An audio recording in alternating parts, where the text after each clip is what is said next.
Can we define a bad day without comparing it by definition to a good day? And vice versa. We decide what a good day is by comparing it to what a bad day would be.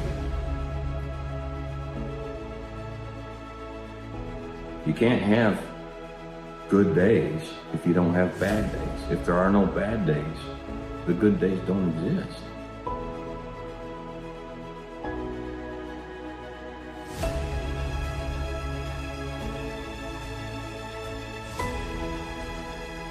When the winter comes, make this note. Just hang on. You know, the winter cannot last forever. There's never been a double winter. Some are difficult and some are easier. There's never been a double night. The night only lasts for a few hours, and then the day finally dawns and the shadows flee away. Fear is always about that which does not exist. You cannot fight or you cannot overcome that which does not exist. You want to know what true courage is? True courage is taking the test. True courage is finding out what you can or can't do. You can't keep sweeping what's important aside for another day, because the honest truth is you aren't promised another day. It takes courage to put yourself on the fringe of failure just to determine whether or not you will succeed. Two paths in life. This is the path I chose a long time ago. It's the lonely road. You're gonna feel alone all the time. You can have a team around you, you can have mentors. Trust me, you'll feel alone. You're gonna wake up earlier than everybody else, you're gonna go to bed later. Why do I tell you that? That way when these things are happening, you'll know, oh, these are signs I'm on the right road. Most everybody else will do this. The crowded road. It's well lit, there's navigational equipment, there's directions, really good roads. The lonely road, no navigational equipment most of the time. It's dark, it's not well lit. There's a huge ups and downs, massive turns. Roadkill along the side of other people who quit on their dreams. Do the thing everybody else does. Listen to the haters. All the stuff they tell you. What's so bad about where you are? It's okay. Any of that sound familiar? That's all the lonely road stuff. You're on the right road. Don't yield. Believing in your future more than you're believing in your past. Stop romancing your past. Start romancing your future. Most of us are only 1 to 10% away from greatness. But we think we're so far away from it that we never try. And once I started going down this journey, I started realizing that, and those percents started to add up. And before I knew it, my mind started hardening, and I started passing so many different people that I thought were so far above me.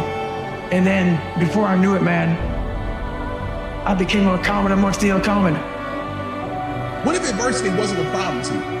What if it wasn't a problem? What if it was a privilege? But if you think back in your life, again, your biggest growth moments came from your biggest pain moments. If you look back in your life, you realize, man, I had a privilege to go through that. That adversity builds your purpose, makes you understand your purpose more.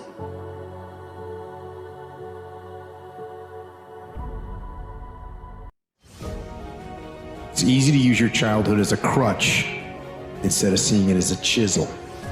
I always hear people say, my family is so dysfunctional, using it as an excuse or something. But it's not really a valid excuse, because everybody's family is dysfunctional in some way. There are so many crutches people want to use to justify themselves. But for me, you have to eliminate every single one of them. Get rid of them all. Then tell yourself it's up to you. What are you going to do now that you let go of all those crutches? And you have to be willing to put yourself in very difficult situations at all times to be able to do that. So my big takeaway of life is, if you're constantly taking the easy way out, you're never gonna callous your mind. And when you're in those points where you want to quit and not quitting, and seeing how the mind starts to operate in those moments of fear, anxiety, self-doubt, insecurities. And that's where you learn to fix it. You don't fix it in 72-degree weather. Fix it by going into the environment.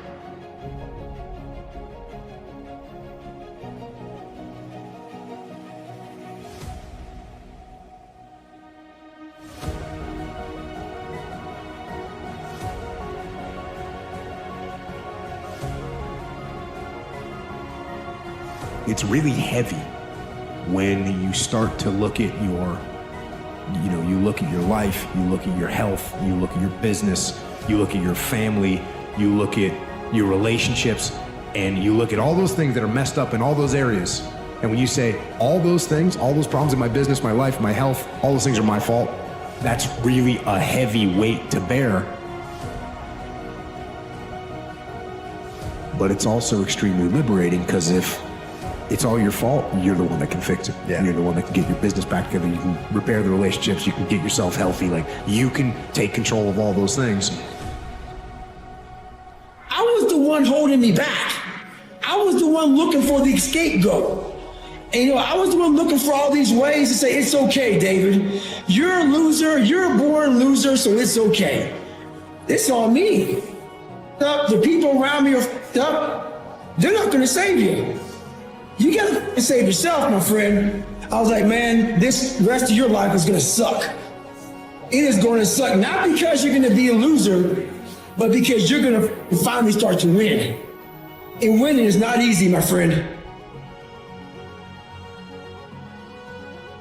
Winning requires you to go so far deep inside yourself. It's way beyond the surface. It's way beyond internal. It's going to a place that a lot of people haven't visited in a long, long time, because they're afraid to visit that person, because when they visit that person,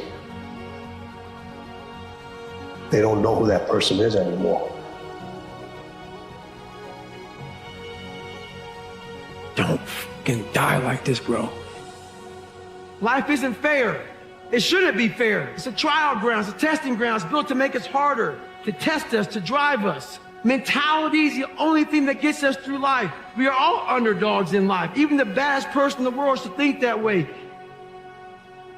So you should always have I've never arrived mentality. No matter where you come from, the sewer or wherever you think you're from, nothing should be able to hurt you. If you believe that, it starts to become true.